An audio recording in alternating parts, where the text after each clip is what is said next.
காத்து ஊத காத்து சுத்தும் கடலு கரைய பார்த்து சத்தியமா கோயில் கொண்ட சுப்பையா எங்க குப்பத்துக்கு குல விளக்கு நீ ஐயா.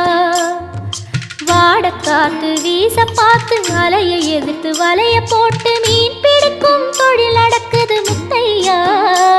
கரை மீண்டு வர காவல் உந்தன் வேலையா. திருச்செந்தூர் ஆண்டவனே வேல் முருகா தினம் உனக்கு நன்றி சொல்வோம் மால் மருகா. திருவடியில் தவம் இருப்போம் திருமுருகா. தீர்ப்பெழுது நலமெனவே வடிவழகா.